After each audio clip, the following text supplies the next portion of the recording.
Welcome to the lecture on globalization and online journalism. This lecture is part of a paper on media and globalization. In this lecture, you will learn about the emergence of online journalism and its impact on traditional media. The lecture will also help you to understand the emerging trends in online journalism and how it is contributing towards strengthening of globalization. Introduction. News media has changed considerably over the last few years across the world. Reading and viewing habits of people have also changed across all age groups. Many newspapers have shut their shops.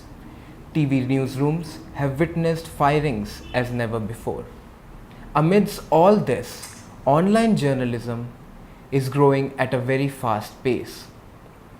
Many blame news media for this disruption in news media landscape. A new media ecology has emerged all over the world. The content developed is not only for the target audience limited to a particular geographical area, but it is for the global audience. Media too was earlier considered as one of the factors for globalization, but its reach was very limited. New media has broken these boundaries. New media has broken these boundaries, and the flow of content has been made possible due to the emergence of new technologies. Few aberrations are still there, where the flow of news content is not that smooth because of the restrictions imposed by certain countries. Let us now talk about online journalism. Terms like online journalism, convergence journalism, cross journalism, multimedia journalism are all used interchangeably to describe the new kind of journalism that has evolved in the age of internet.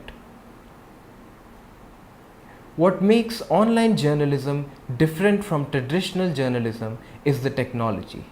While the basic principles of journalism remain the same, the technology offers an array of opportunities to the journalists to connect with the world.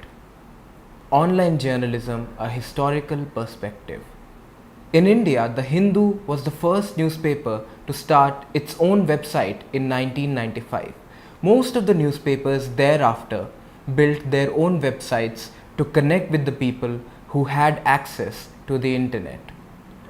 In 2007, Malayala Manorama became the first regional newspaper to establish its presence in digital media by launching its mobile app. Newspapers like the Times of India, the Hindustan Times, the Hindu, and the Indian Express joined Twitter in 2009 and 10. In 2012, the Times of India forayed into augmented reality by launching its Alive app. The app allows user to scan any picture or graphic and then take them to the relevant multimedia content.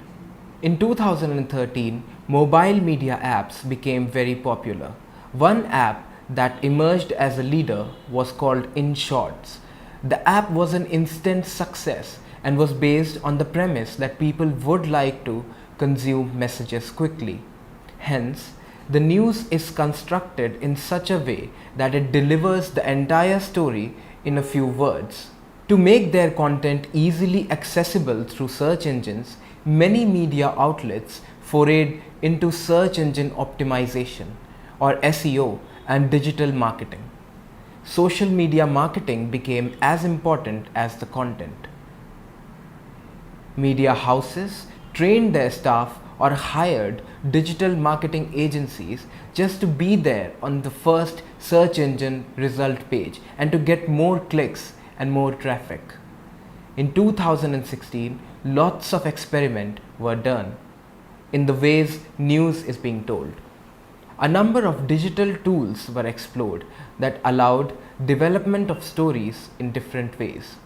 This was the year of immersive storytelling. Malayala Manorama online started offering 360-degree videos. Digital media and television. With the increase in internet connectivity and availability of cheap smartphones, there is an explosion of online videos. Anyone who has access to technology and internet-enabled phones also has the opportunity to create and disseminate videos. One can also do something which was unheard of till few years back, which is that they can create their own video channels depending on one's interest. YouTube is full of channels on DIYs, politics, news, entertainment, travel, food, and so on. The reach of many of these channels is much more than that of a traditional TV channel.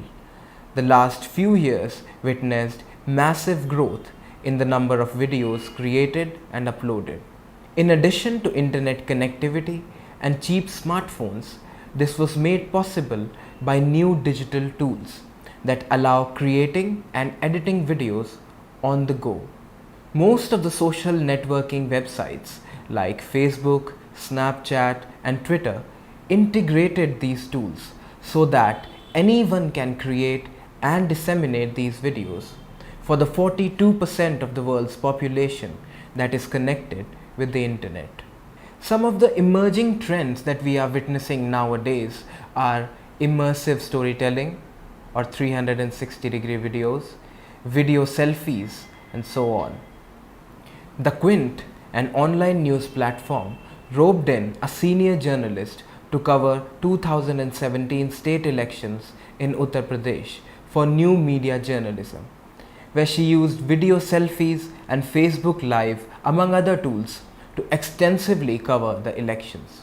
Also, the New York Times announced its launch on Snapchat Discover Forum in 2017. The idea was to reach 41% of all 18 to 34-year-olds in the US as they were using Snapchat. In comparison, an average individual US TV network reaches 6% of the same demographic. The above examples of the Quint and the New York Times show how new technology is shaping the way media messages are constructed. TV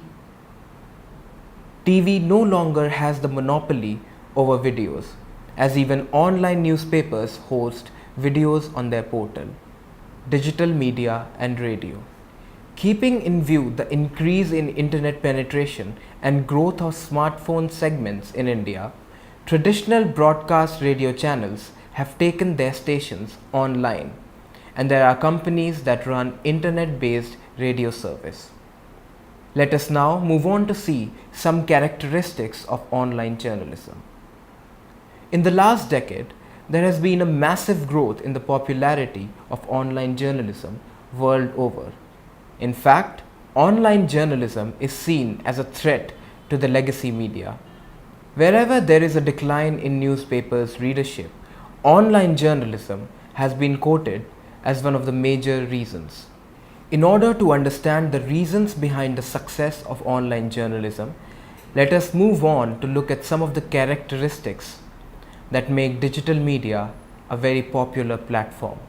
The first and most important characteristic is interactivity. It distinguishes online from traditional form of journalism. It allows people to rate, share, like, and comment on any story or article. There is a shift from limited interactivity, which traditional media offered earlier in the form of letters to the editor or the feedback programs on TV and radio, to unlimited interactivity in the present age. This interactivity not only allows people to respond or react to the messages constructed by the media houses, but it also turns consumer into a producer, wherein people are not just consuming media messages, but they are also constructing media messages. This feature has turned passive consumers into active producers. Most of the news portals nowadays are offering opportunities to the users to interact with the content, in case of interactive stories, interact with the producers of the content, and are also providing space for user-generated content. I Report for CNN is an example of how mainstream media encourages its audience to interact with the platform. Here, the interaction is not just by writing comments or rating stories done by CNN, but I Report for CNN is an interactive, international, monthly half-hour TV program showcasing the most newsworthy and informative I Report contributions and citizen journalism reports on the internet. Besides sending it to the platform, citizens can post it on Facebook, Instagram, or Twitter with the hashtag CNNIReport. The second characteristic worth looking is convergence. Online journalism makes the merging of various mass communication formats like print, television, and radio possible. On the internet, every medium resides next to another. One can listen to an audio interview, watch the event happening, and read the story at the same time. Journalists are using one medium to tell one aspect of the story and another medium to tell another. For example, a story on demonetization in India might use an explainer video to explain demonetization, photographs to tell how it is being implemented, text to analyze the initiative, and audio for interviews with the citizens. All these elements could be combined to tell a story on demonetization. This is also known as multimedia journalism. In this case, each media element is an important part of the story. Multimedia reporting most of the time is confused with parallel reporting. In parallel reporting, 2 or 3 journalists cover a story for print, video, or audio. In such cases, these stories are independent of each other, as they are separate stories told by different journalists. Even if it is uploaded on the website, the only thing they have in common is the subject. Otherwise, stories are different. In multimedia journalism, various media elements are weaved in the story according to the requirement of the story. There are a number of digital tools which can help journalists to write multimedia stories. Some examples of multimedia stories can be seen at the link shown on your screen. The third characteristic that we would talk about is immediacy. It is another important characteristic of online journalism. While in radio and television, only one thing can be shown at one time, and to show another, the previous one has to be interrupted.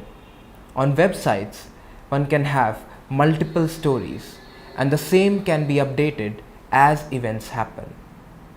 A single story can post a number of updates on one story. Social networking sites, by introducing live broadcasts, have changed the game altogether. Traditional media houses as well as locals can broadcast any event live. The broadcast feature, though, offers a lot of opportunities with just a smartphone in hand. No other paraphernalia is required. But at the same time, the use of this feature has drawn a lot of criticism. For example, the live stream of Iraqi and Kurdish forces advancing on Mosul drew a lot of criticism. So what are we to make of Mosul as Kurds and Iraqis advanced on the city via 24/7 streaming on Facebook Live from Al Jazeera, Channel 4 News, and a Kurdish agency? Do we want an emoji on every blast of destruction? Like the carnage, and is this some sort of macabre computer game? Says Peter Preston, a columnist with The Guardian. He was saying so about the Channel 4 News Facebook account and its live streaming of the military operation.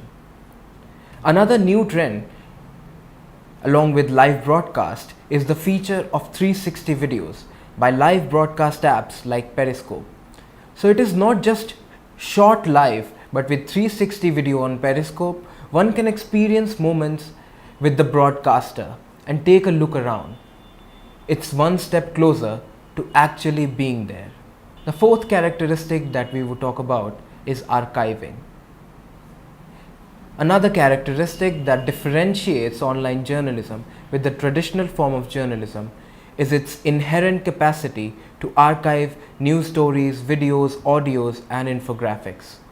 The shelf life of news, which used to be very limited, has increased tremendously with all sorts of content lying in different shelves of the website. One can visit that content anytime. The tags and keywords act as keys to those shelves.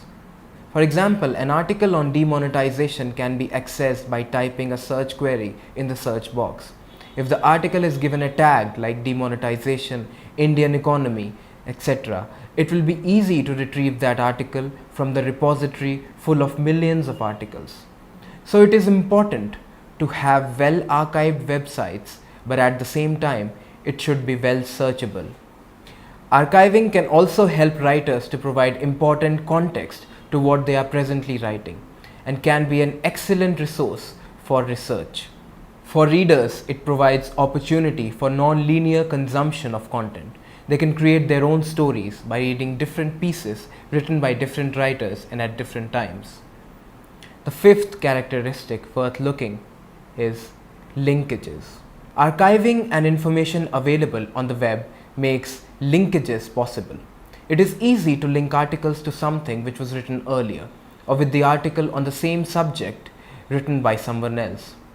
Linkages provide depth to the story. In online journalism, for any story, the amount of space is limited. So is the case in print, TV and radio, where there is limited space and time. While in legacy media, the challenge is to tell the entire story in the limited time and space allocated, the online media overcomes this challenge by providing links to other material which is relevant to the story. It could be an article in the same website, or it could be some report lying outside the website. While linkage broadens the scope of the story and multiple angles can be explored at a time, it also poses a challenge of losing a reader to some other website or content. It becomes very difficult to bring readers back to the site once they are navigated out of the website to look for some other content. Therefore, it is important to use linkage strategically in any story.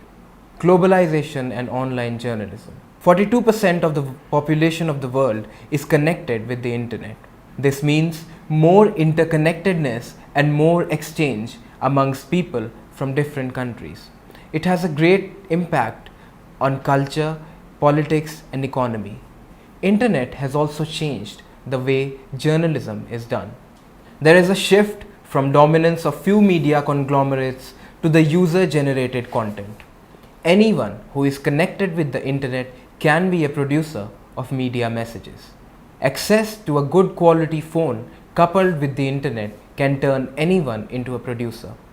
While this is a boon for those who always wanted to create and share but were never able to do so in the absence of infrastructure, it is also a challenge for the news organizations. Since people are more connected with each other than ever in the past, they are more interested to know what is happening in the world. When social media is abuzz with certain kinds of information, the expectation from the news media increases to cover that event. People, in fact, have started setting agenda for news organizations. Trending topics on social media fill the front pages and find a space in primetime slots. Photographs of Aylan Kurdi, a Syrian toddler who was drowned and washed up to the seashore in Turkey, while his family was on their way to Greece from Turkey using a rubber raft, went viral on social media. The picture, which was clicked by Nilüfer Demir after being published in the newspapers, went viral on social media and raised awareness about the migrant crisis across the world, and also acted as a catalyst to initiate a discussion on ending the war in Syria.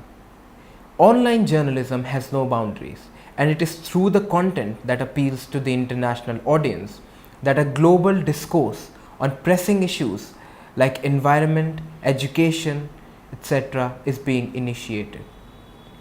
Let us now look at a few emerging trends in online journalism. The first trend that we would look at is data-driven journalism. Data journalism, big data, data analytics are buzzwords of the time we live in. Data is being used by media houses to tell stories. Open data movement has made it easier for communicators and journalists to access and use data.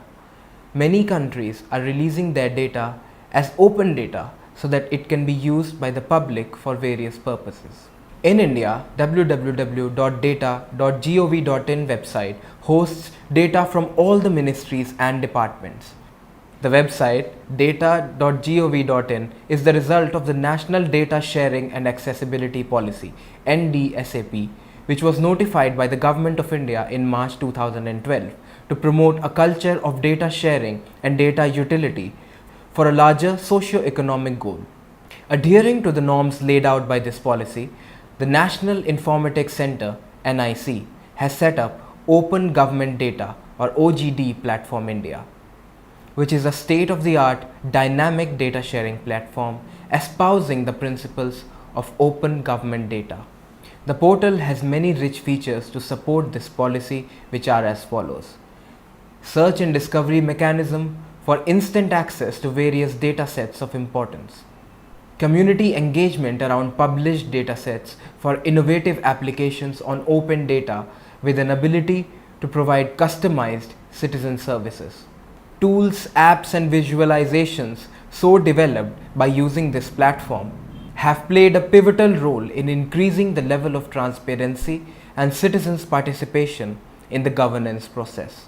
Dataportals.org is the most comprehensive list of open data portals in the world. It is curated by a group of leading open data experts from around the world, including representatives from local, regional and national governments, international organizations such as the World Bank and numerous NGOs. The data available on these platforms are freely available for the researchers to work on.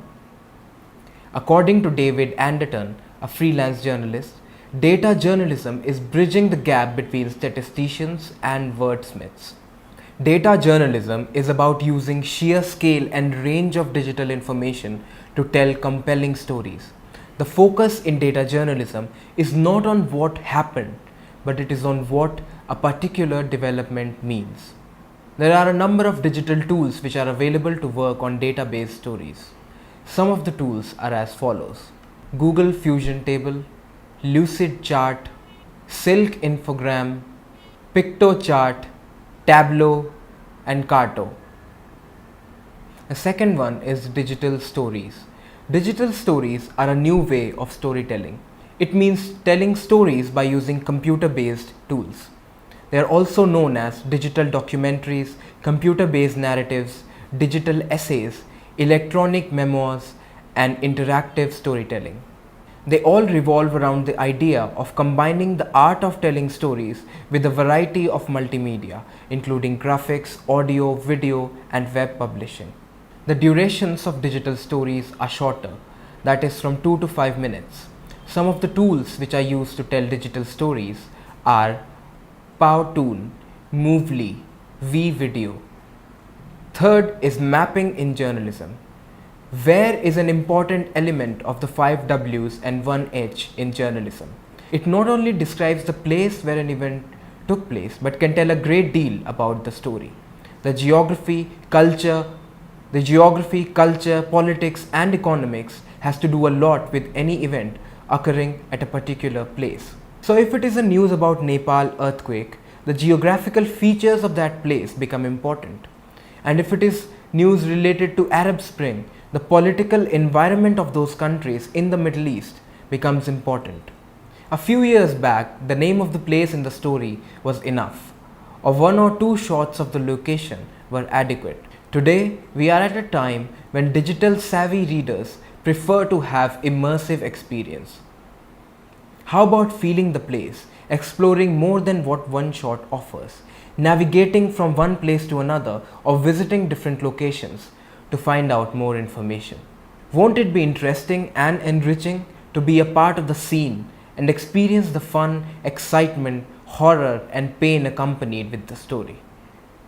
With live broadcasts and geographical tagging, there is a lot of information being generated from different locations. This information generated from various websites can be an excellent resource for the journalists.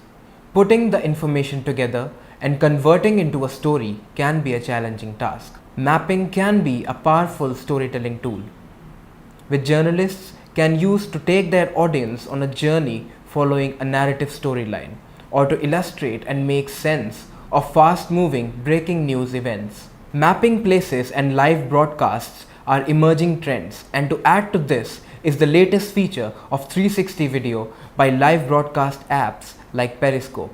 So it is not just short live, but with 360 video on Periscope, one can experience moments with the broadcasters and take a look around. It is one step closer to actually being there. The new technologies have made both generation as well as storage of data possible. There is lots of data that are based on locations. According to Gustavo Falerios, a data journalist and media trainer, most data sets contain location-related information that makes them good candidates for mapping. Maps are also a great tool for allowing user interaction and just a great way to tell stories. There are hundreds of tools available to create maps. The learning curve for these tools are also varied. There are tools that can be learned easily, and there are some with steep learning curves. To get started, Google Maps is the easiest option. One can start by mapping schools, colleges, or the places to visit or places visited to begin with. How to create your own map? Step 1 is to visit Google Maps and click on the menu.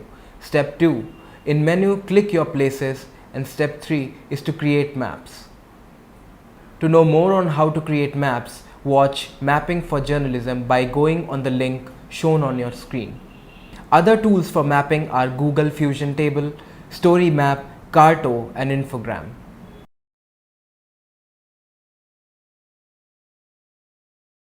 Conclusion. Let us now quickly sum up what we have learned in this lecture. In the present lecture, we have discussed about the emergence of online journalism and its impact on traditional media. We also discussed the emerging trends in online journalism and how it is contributing towards globalization. We discussed about open data and how the data from different parts of the world can be collated to create a data-based story. Further, we looked at some of the emerging trends and newest technologies that are being employed for a new kind of journalism. You are advised to read the module carefully to understand the concept of online journalism, and also do the activities as mentioned in the module and in the lecture to develop new skills. For further study, do go through the extended reading list provided with the lecture and attempt all the questions given with the e-text. Thank you.